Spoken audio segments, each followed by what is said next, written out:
Bonsoir à tous et à toutes. Est-ce que vous m'entendez? Je vous entends, Absa, j'entends très bien. Ok, parfait. Donc, je pense qu'on va commencer. Il est déjà 11h05. Les retardataires ayant toujours tort, on va commencer l'enregistrement au cas où il y aurait une interruption. Merci d'être là parmi nous. Celles que nous attendons d'ailleurs ne sont pas présentes dans la salle bizarrement.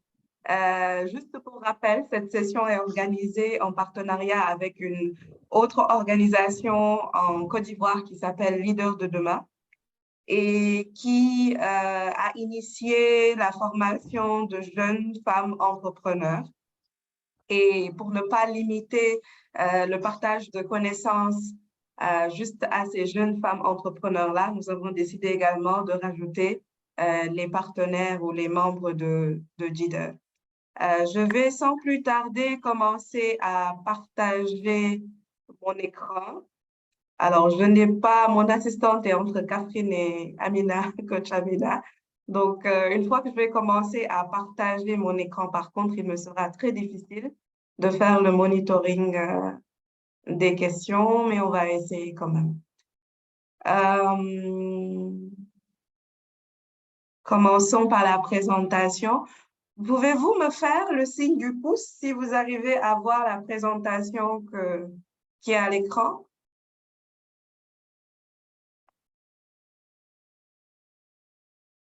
Ok, parfait. Merci, Alun Badara. Donc, j'imagine que c'est le cas pour les autres. Nogay me dit aussi que c'est bon. Parfait. Excellent. Génial. Donc, on va y aller. Amina, tu es devenue l'hôte, donc je n'arrive plus à partager l'écran.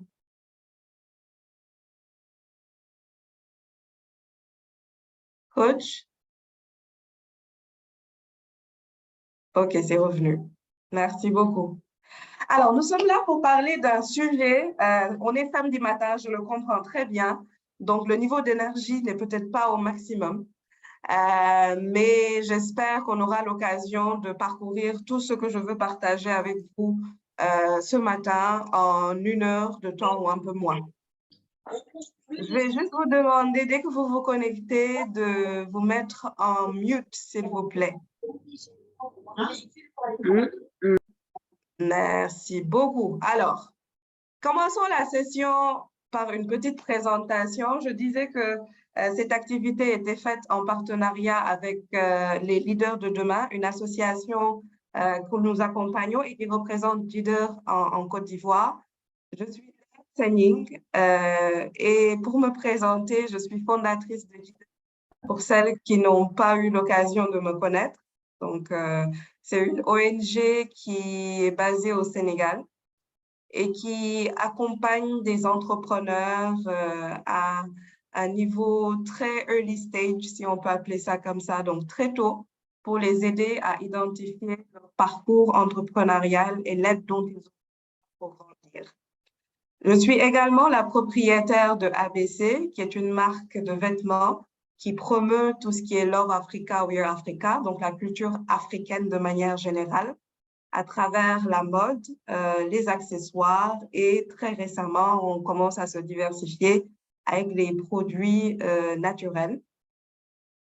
Ensuite, serial entrepreneur, comme vous pouvez le remarquer. Donc, je suis dans plusieurs sauces, comme on dit, depuis plus de 14 années. Je travaille, donc j'ai un titre ou j'ai une activité professionnelle. Et pour la petite anecdote, mon premier projet d'entreprise, je l'ai commencé à 17 ans. Ce projet-là s'appelait Nectar Compta. Donc, c'était un logiciel de comptabilité basé sur le système OADA et qui aidait, Ciscoa plutôt, et qui aidait les petites entreprises à faire leur comptabilité. J'en profite d'ailleurs pour saluer la mémoire de la personne qui, à l'époque, était mon partenaire d'affaires. Il est décédé il y a quelques années du cancer et c'est également l'occasion de vous encourager, vous qui êtes participants de cette session, à vous dépister si vous êtes des jeunes femmes par rapport au cancer du sein, mais aussi à sensibiliser autour de vous pour les messieurs qui pourraient également être concernés et nous aider. Alors, le thème de ce matin, financer son projet d'entreprise et les objectifs de la session sont très simples. On a essayé de faire le plus simple possible.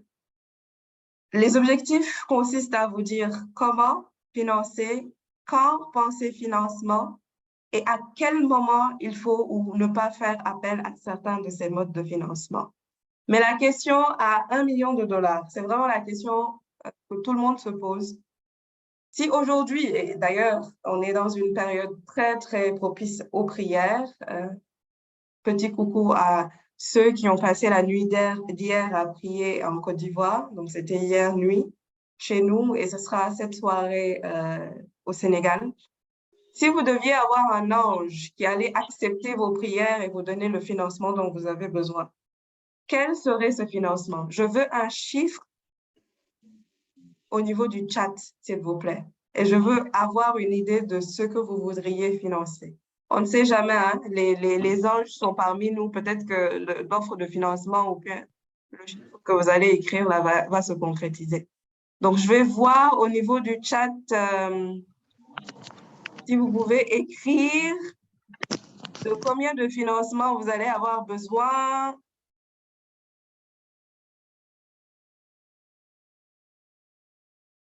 Je ne vois absolument rien, donc j'espère que vous êtes en train d'écrire. Attendez, je vais faire ça. Regardez, OK. Vous pouvez écrire hein, dans le chat de combien vous allez avoir besoin parce que cette question est fondamentale quand vous êtes sur le point de vous mettre dans une recherche de financement. Si vous ne savez pas de combien vous allez avoir besoin, il vous sera difficile, OK, 350 millions pour Nogay. Amen to this. Bravo. Qui d'autre? Nogay aussi, peut-être que tu pourrais nous partager en quoi est-ce que tu aurais besoin de ce montant-là. 50 millions pour Pape Senghor. Amen to this, comme disent les Nigérians. Qui d'autre? Un troisième, avant que je retourne.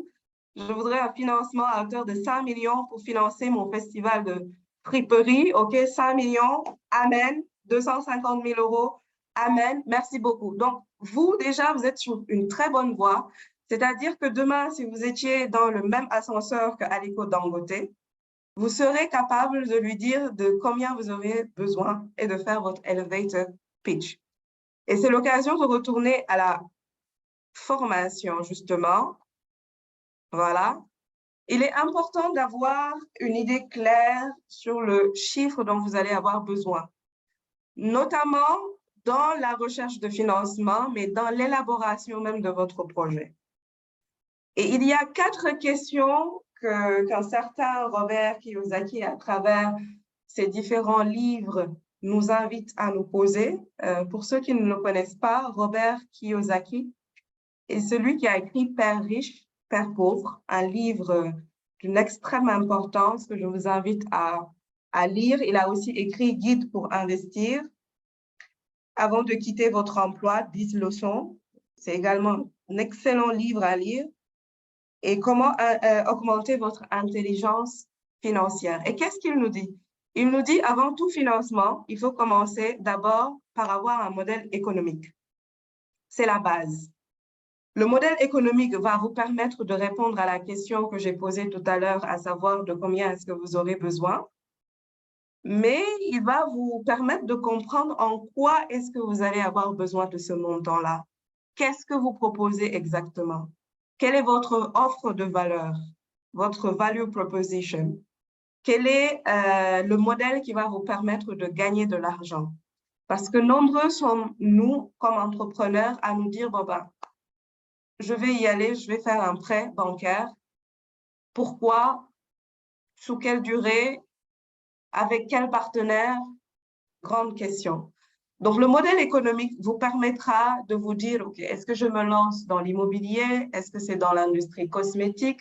Une fois que vous avez passé cette étape, il y a la deuxième question à vous poser, à savoir le niveau de participation. Robert Kiyosaki nous dit qu'une fois que vous avez défini votre modèle économique, il est primordial de savoir à quelle hauteur vous allez vous investir dans votre projet, justement, dans votre projet d'entreprise. Qui va vous donner cet argent-là? Comment est-ce que vous allez devoir rembourser? Comment vous allez trouver d'autres financements? Et qui va pouvoir vous financer? C'est ce niveau qui vous aide à vous poser la question de savoir quelle est la meilleure banque pour votre projet, par exemple. Beaucoup posent cette question parfois en essayant d'identifier quel serait le meilleur partenaire financier. J'en profite pour préciser qu'il y a parmi nous des banquiers qui pourraient peut-être être intéressés par votre plan de financement, justement. Et la dernière question, donc sur les paliers, ce n'est pas la dernière question, mais le dernier palier à élucider avant de vous lancer dans un financement, il nous dit que c'est le niveau de développement technique, c'est-à-dire à quel niveau de développement ou de complexité votre projet d'entreprise est. Il y a des projets qui ne demandent pas forcément beaucoup d'implications techniques. Il y en a d'autres qui demandent que vous ayez même à faire appel à un partenaire technique à recruter, à faire de la consultance. Et ces questions-là, c'est d'abord, est-ce que j'ai les compétences techniques nécessaires pour mon projet? Si la réponse est non, il va falloir rajouter à votre plan d'affaires une formation technique pour vous-même et pour les personnes avec qui vous allez être en partenariat. Devez-vous vous former? Devez-vous recruter quelqu'un qui a les compétences techniques nécessaires? Admettons peut-être que vous vous apprêtiez à vous lancer sur un projet immobilier et que vous ne maîtrisez pas forcément les tenants et les aboutissants du secteur immobilier dans le pays dans lequel vous voulez vous lancer. Il est important de consulter quelqu'un qui est dans le domaine juridique ou légal, quelqu'un qui est dans le domaine fiscal, mais il est aussi important d'avoir un réseau qui va vous permettre d'étayer, de valider tout ce que vous avez comme hypothèse pour votre projet d'entreprise. Mais il y a une quatrième question. À votre avis, on a parlé de modèle économique, on a parlé de participation, on a parlé de développement technique. À votre avis, quelle est la dernière question à se poser juste avant de se lancer dans la recherche de financement? Des avis?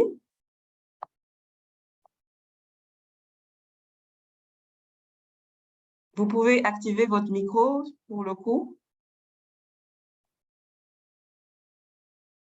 Des avis? Est-ce que vous m'entendez?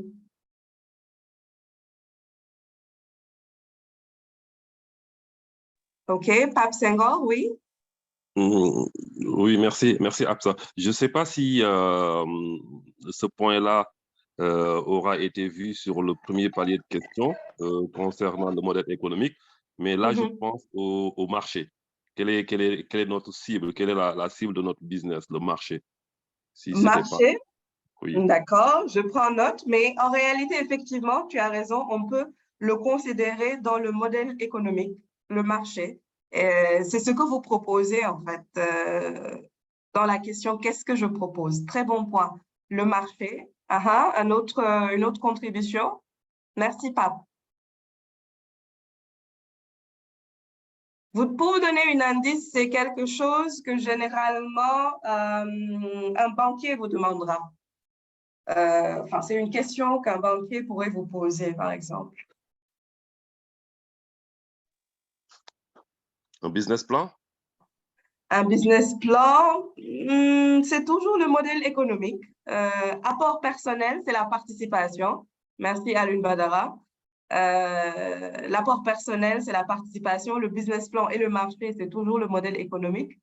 Mais il y a quelque chose qui va permettre d'identifier le niveau de maturité de votre projet. Rentabilité, on se rapproche du terme, on se rapproche avec Nogai. ça a quelque part à voir avec la rentabilité. Ah, on se rapproche, voilà. Alun Badara a trouvé, c'est exactement ça, c'est l'état d'avancement. C'est ce qu'on appelle, alors je vais fermer les messages. C'est l'étape à laquelle vous êtes dans votre projet. Une fois que vous aurez défini le marché, le business plan, comme l'a dit tout à l'heure Pape Senghor au niveau du modèle économique, une fois que vous aurez même parlé de participation pour votre apport personnel ou l'apport des autres, une fois que vous aurez parlé de développement technique, il vous faut savoir où est-ce que vous vous positionnez exactement en termes d'étapes de projet. Alors, vu qu'on n'a qu'une heure de temps, je vais faire très, très simple parce que là, on est déjà à mi-heure. Où est-ce que vous êtes dans votre projet? C'est d'abord vous demander, est-ce que vous êtes au stade émergent, c'est-à-dire entre 3 et 12 mois? Est-ce que vous êtes en phase de test? Est-ce que vous êtes en train d'essayer de voir si les hypothèses que vous avez dans votre business plan ou ce que vous savez du marché, est-ce que c'est vrai? Est-ce que c'est avéré ou pas? C'est dans cette première phase-là d'émergence que vous allez l'étudier. Ensuite, il y a la phase de développement. C'est dans la phase où beaucoup vont se dire à un moment, j'arrête, j'abandonne, c'est plus la peine.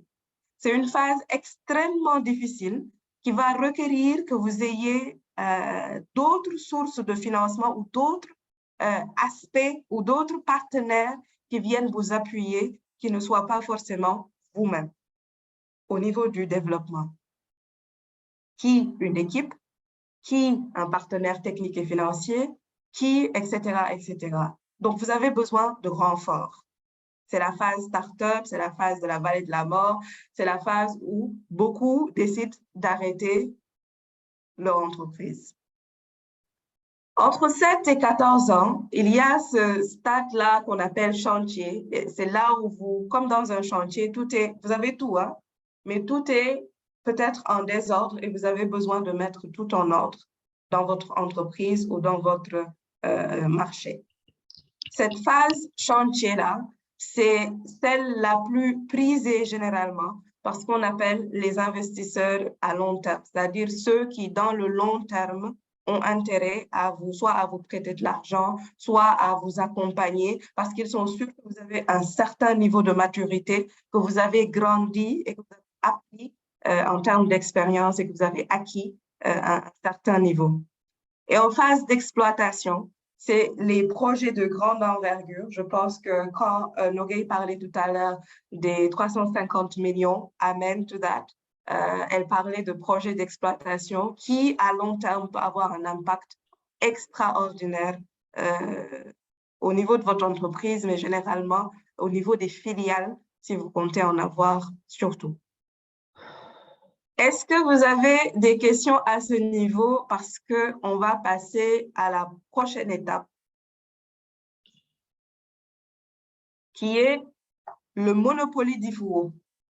Alors, je rappelle que Ifuwo, c'est l'initiative de leaders de demain qui accompagne des jeunes femmes entrepreneurs en Côte d'Ivoire et on en a profité pour en faire bénéficier plus de personnes à travers Leader. Je ne me rappelle honnêtement pas de comment est-ce qu'on joue au Monopoly. Hein. Je vais être très, très franc avec vous. Mais par contre, j'ai développé un outil qui va, je l'espère, vous permettre de cartographier ce dont vous aurez besoin en fonction de la phase dans laquelle vous vous trouvez de votre entreprise. Tout à l'heure, en début de session, j'ai mentionné le nom de Robert Kiyosaki. Je vous ai dit qu'il nous a partagé 4 questions à nous poser avant de nous lancer dans un quelconque financement. Il y a une 5e question qui n'est pas enseignée dans les écoles, ni dans les universités, qui n'est peut-être pas enseignée aussi dans les sessions de développement personnel, et que je vais quand même partager avec vous. Il a parlé de modèle économique, il a parlé de participation, il a parlé de développement, niveau de développement, et il a parlé d'étapes de durée de longévité, de pérennité et de durabilité. Le cinquième secret, c'est l'instinct. Je répète, le cinquième secret, ou la question à se poser, c'est qu'est-ce que votre instinct vous dicte? Je vous ai partagé 12 cartes de Monopoly. Chacune de ces cartes-là donne accès à un type de financement, un modèle de financement selon le développement le niveau de développement dans lequel vous vous trouvez. À votre avis, suivez toujours votre instinct. Quelles sont les deux cartes de 1 à 12 qui ne figurent pas dans les modes de financement? C'est-à-dire que si je vais retourner ces cartes-là, je ne retrouverai rien du tout. Faites confiance à votre instinct, regardez le tableau et donnez-moi 2 chiffres qui, à votre avis, n'ont rien derrière. Vous avez compris le procédé? Je répète, 12 cartes, 12 modes de financement. Il y en a 2 pour lesquels il n'y aura aucun mode de financement derrière. Vous verrez une croix. À votre avis, quels sont ces 2-là?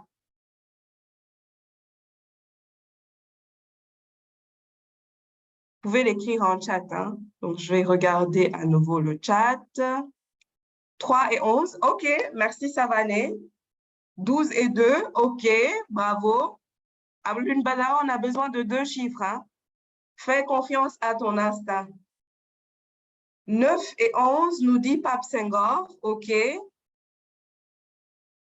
Qui d'autre? Les ladies de Ifou, là, je ne vous entends pas. 4 et 12, pas mal du tout. 1 et 12.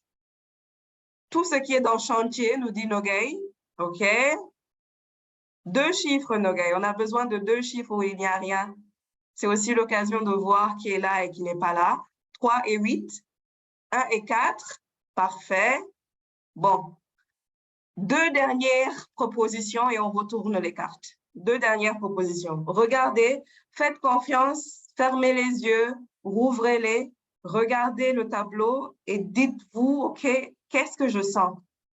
Où est-ce que je sens qu'il y a quelque chose? C'est votre instinct qui vous le dicte.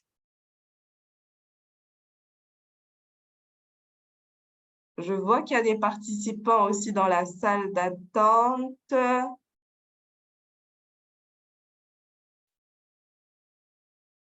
Pas de propositions supplémentaires?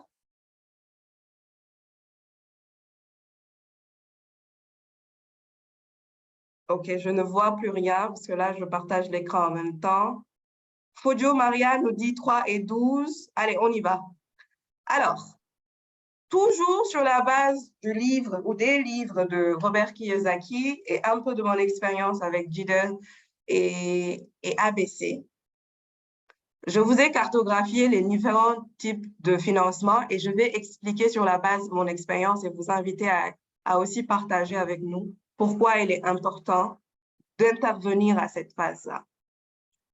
Le premier niveau, c'est le salaire. 7 et 10. Merci beaucoup, Nogay. Merci. Le premier niveau, c'est le salaire.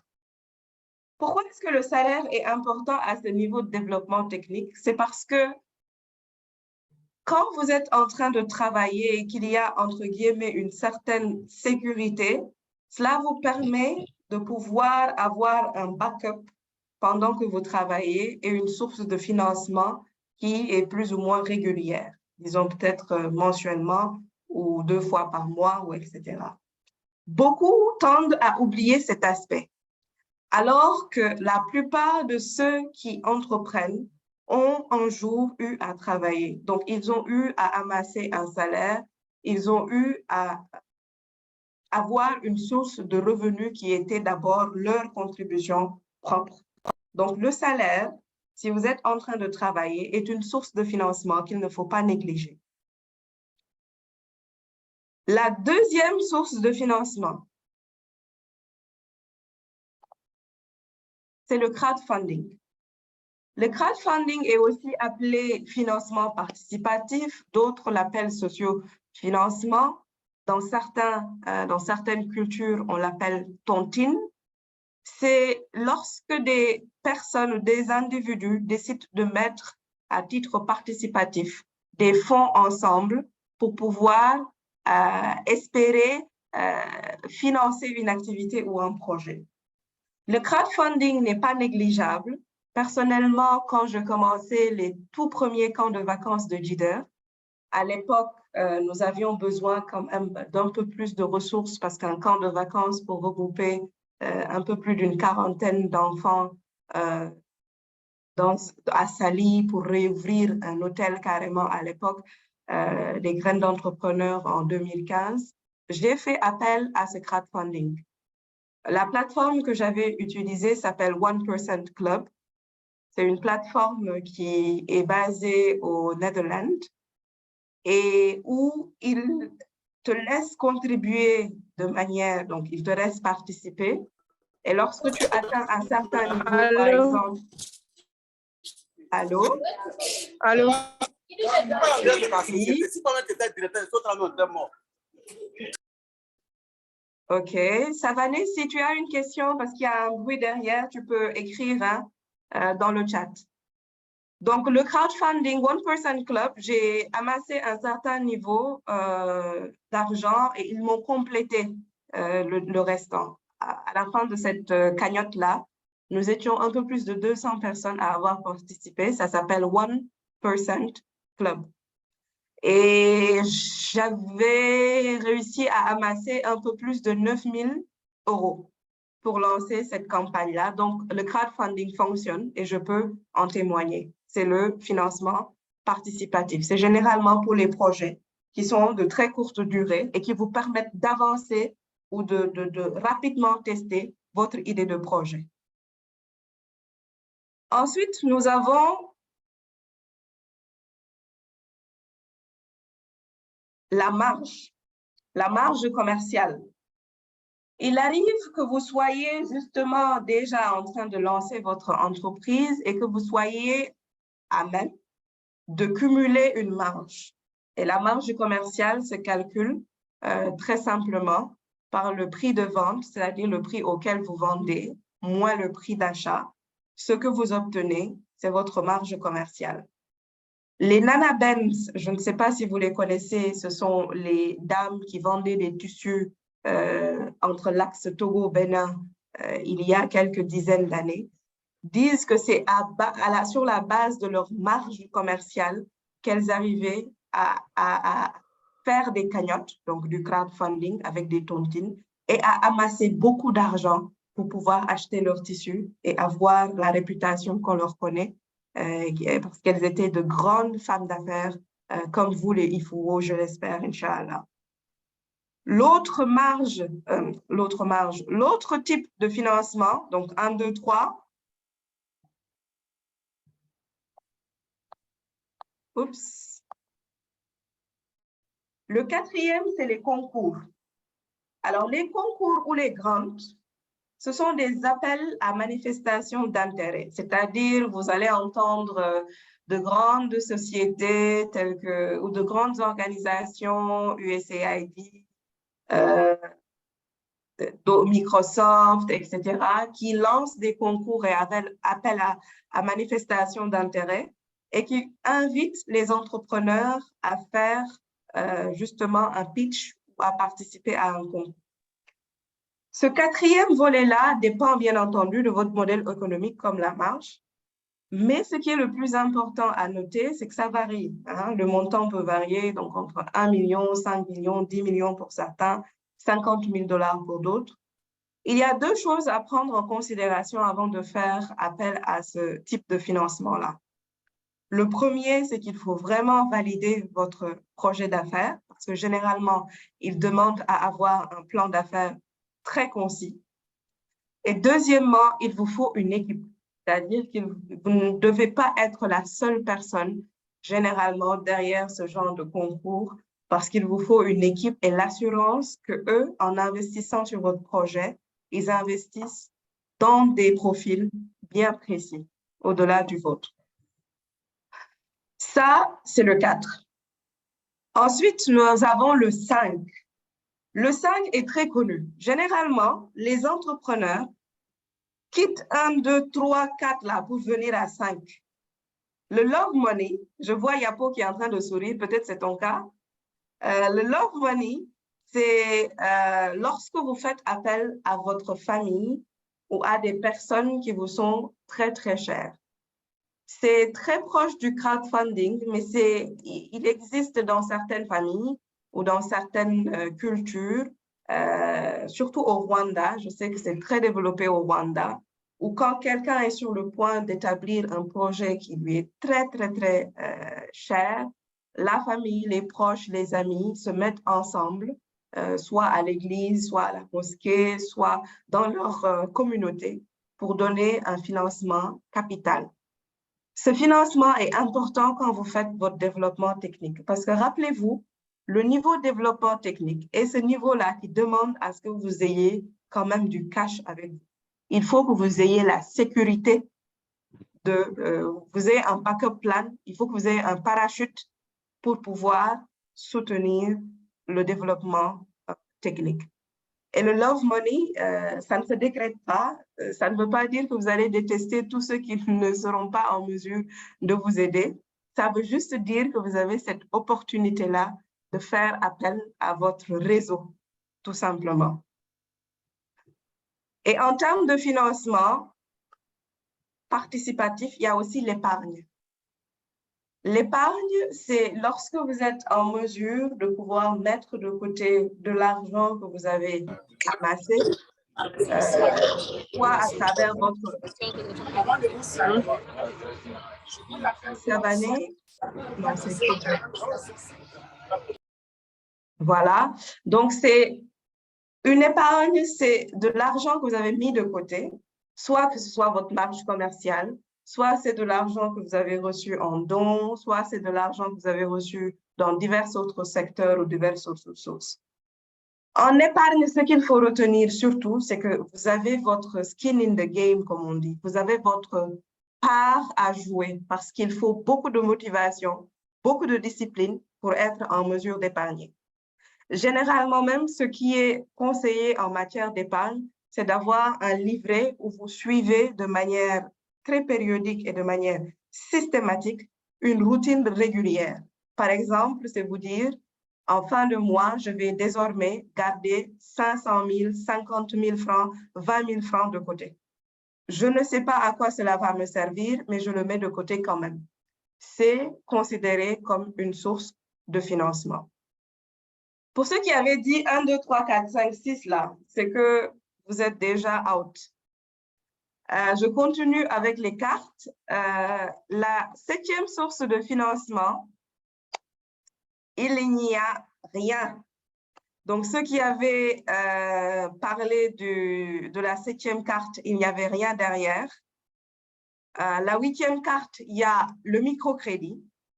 Alors, le microcrédit, c'est un crédit micro à un taux qui est plus ou moins acceptable, qui vous permet de vous endetter, entre guillemets, à un taux qui permet de souffler un peu en termes, sur le plan financier, qui vous permet de souffler en termes d'investissement.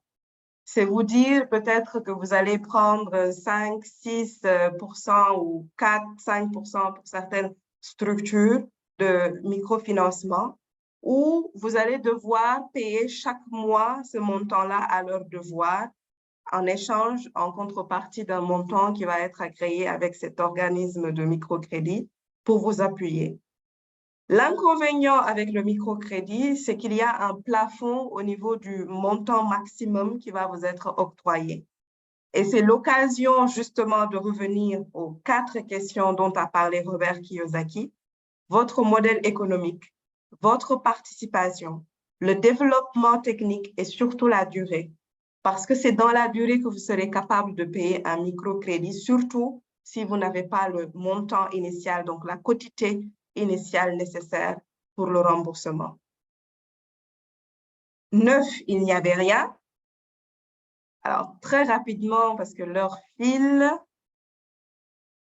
Il nous reste 5 minutes avant les questions. Le fonds d'investissement. Alors, les fonds d'investissement, c'est un groupe d'investisseurs qui décident d'investir sur le capital de votre entreprise. Généralement, ce sont des montants quand même très, très élevés, les 50 millions à 350 millions de tout à l'heure mentionnés par Pape Senghor et Nogueï. Il y a des fonds d'investissement type par pays. OK, je reviens à Mustapha. Il y a des types de fonds d'investissement par pays qui vous permettent, lorsque vous les contactez, de faire ce qu'on appelle la due diligence. La due diligence, c'est une forme d'enquête qui est faite sur votre entreprise et sur votre modèle économique, justement.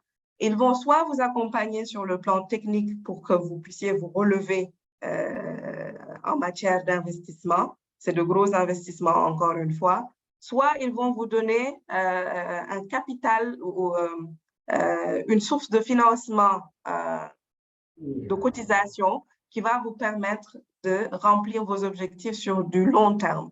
Donc là, encore une fois, on parle de 15 à 30 ans idéalement, mais surtout dans une moyenne de 10 ans, parce que cela permet à ce fonds d'investissement d'avoir l'assurance que vous êtes un secteur ou un projet rentable. La 11, c'est le prêt bancaire.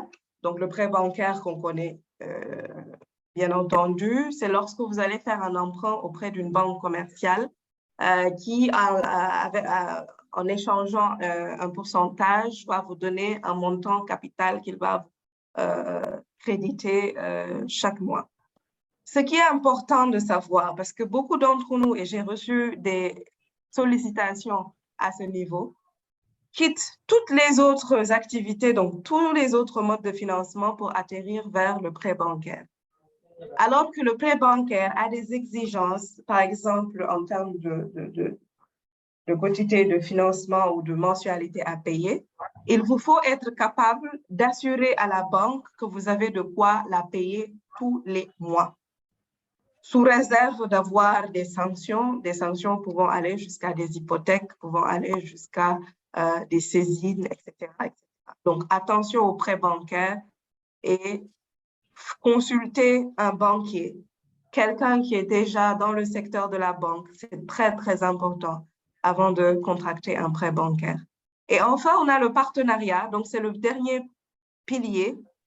Le partenariat qui peut être soit technique, soit financier, qui peut être aussi sous forme d'actionnariat, donc quelqu'un qui va prendre un peu de votre capital, un peu de votre entreprise, un peu de votre projet pour pouvoir, au même niveau que vous, avoir accès à vos ressources, à votre comptabilité, à tout ce que l'entreprise possède en tant qu'actionnaire. Donc, en gros, voici les 10 sur 12 modes de financement que l'on voulait partager avec vous aujourd'hui, en espérant que vous avez appris quelque chose de nouveau. Alors, possible d'avoir des liens. Oui, bien entendu, Nogueï, on les partagera en fonction des différents types de modèles ou de situations de développement. Est-ce que vous avez des questions jusque-là, parce qu'on a épuisé l'heure déjà?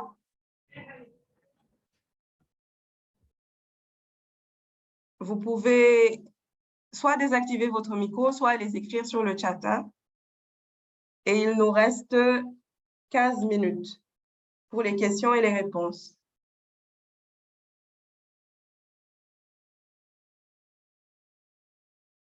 Allô, est-ce que vous m'entendez? Oui, allô? Oui, oui, Pape, oui. Je ne vais pas lever la main. Est-ce que je peux poser une question? Oui, bien sûr. D'accord. D'expérience, est-ce que vous pouvez nous dire, dans un contexte ivoirien, plus généralement d'Afrique de l'Ouest, quel est le modèle de financement le plus opérant ou bien celui qui est le plus appliqué? Modèle de financement le plus appliqué. Oui. D'accord. Ne tenant pas compte du niveau de développement. D'accord, ça marche. C'est bien noté. OK. Est-ce qu'il y a une autre question? Je vais en prendre par 3, peut-être pour pouvoir aller plus vite. Anoma, vous avez une question?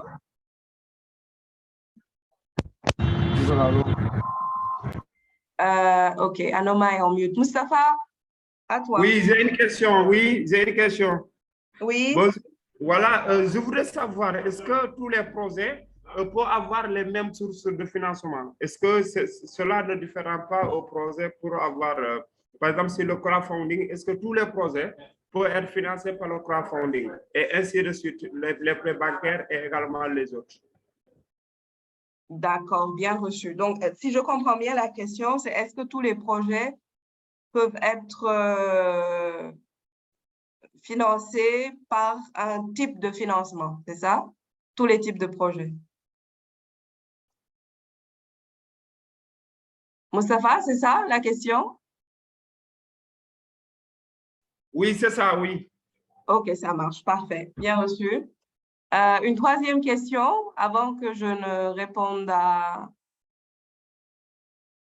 aux trois premières questions. La team Ifuwo, on ne vous entend pas, hein?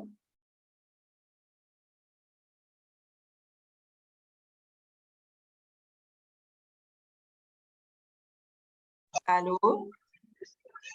OK, Savané dit qu'il y a du bruit. Donc, essayez peut-être d'écrire votre question directement.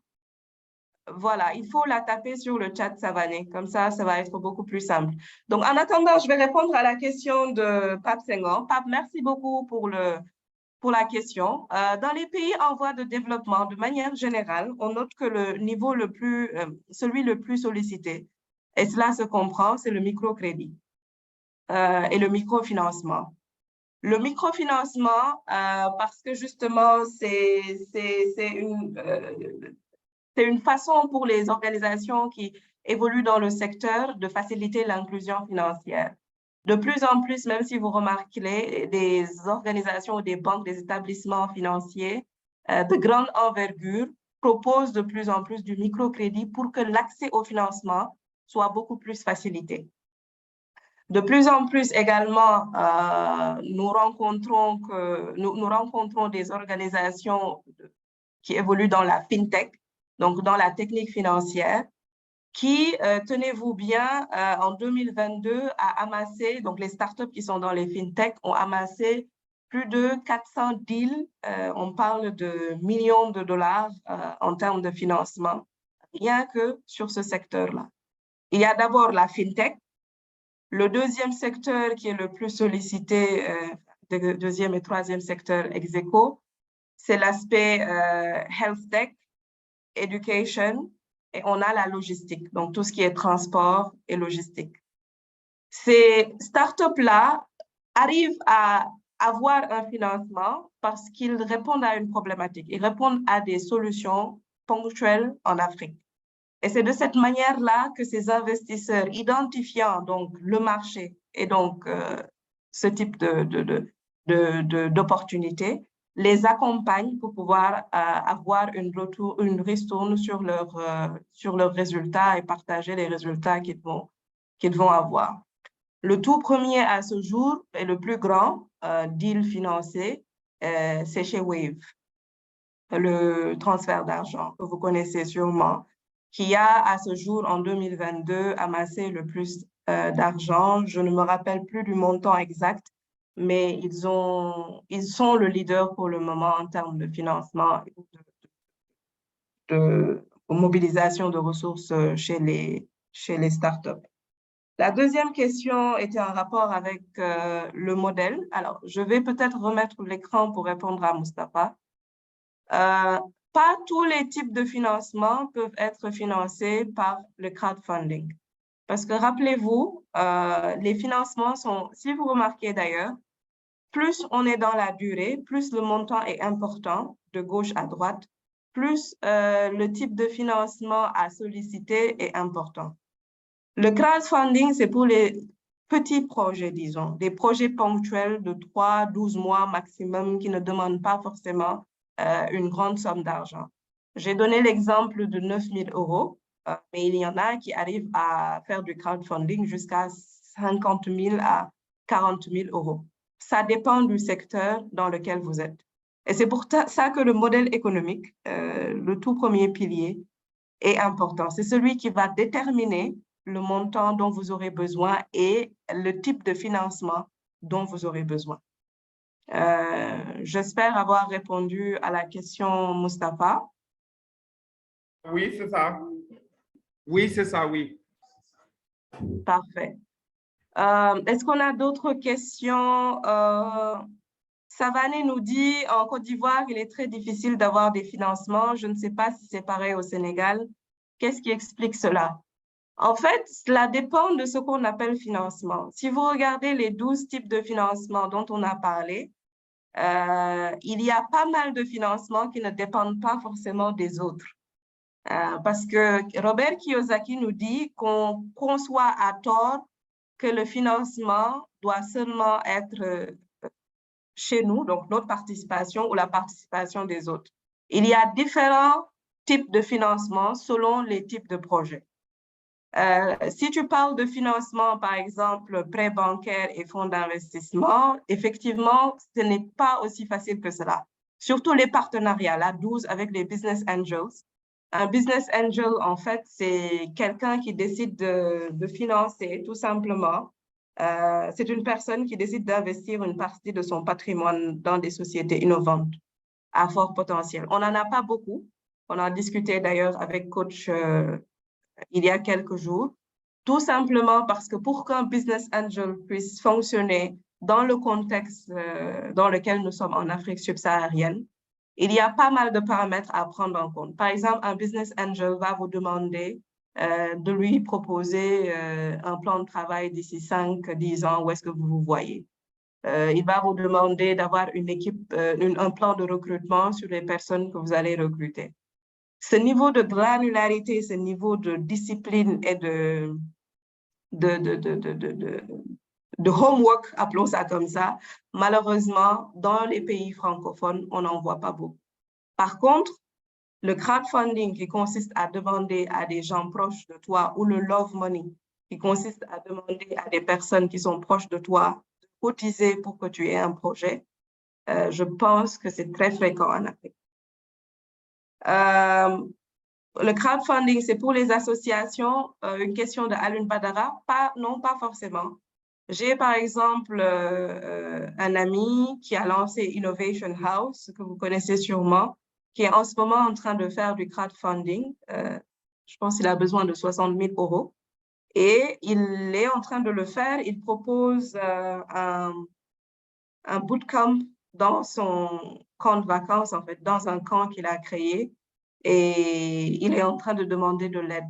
En général, la raison pour laquelle on pense que c'est pour les associations, c'est parce que le financement participatif a une forte connotation sociale. C'est-à-dire que les gens se disent, parce que c'est du social, allez, je vais participer.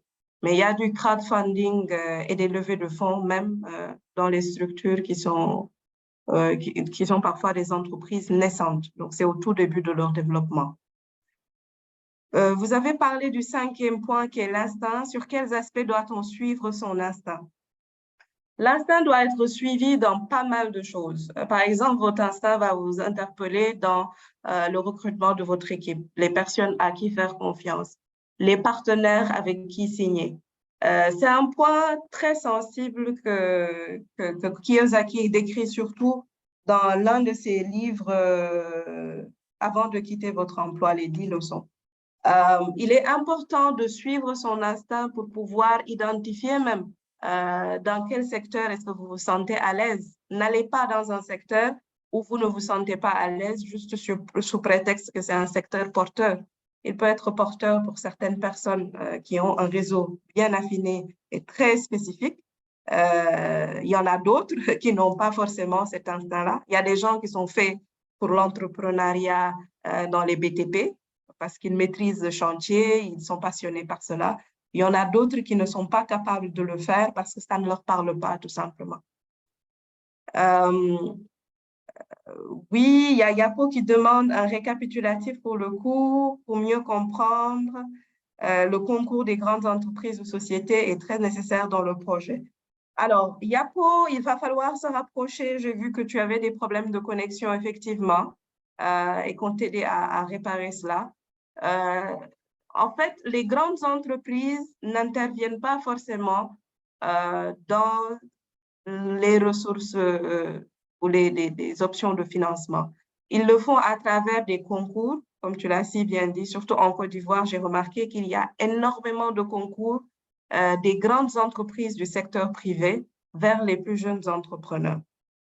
Par contre, il faut faire attention parce qu'avec les concours, il y a cet aspect partage qui est très, très bien, le fait de partager son projet et de communiquer sur comment est-ce que ce projet-là va être structuré.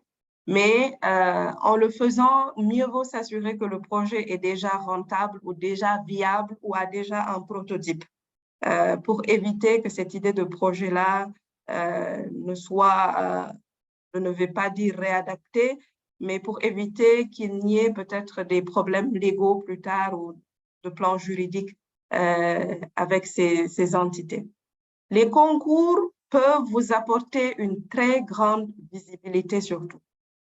Au-delà du financement, c'est l'aspect visibilité dans la recherche d'autres financements que vous pourrez avoir recours ou que je suggère que vous ayez recours au concours. Parce que cela prend également du temps de rédiger votre projet, de mettre en place une équipe pour appuyer ces projets, de trouver les partenaires techniques pour défendre ce projet dans des concours. Il nous reste 7 minutes. Anoma, vous avez des questions? Vous avez une main levée.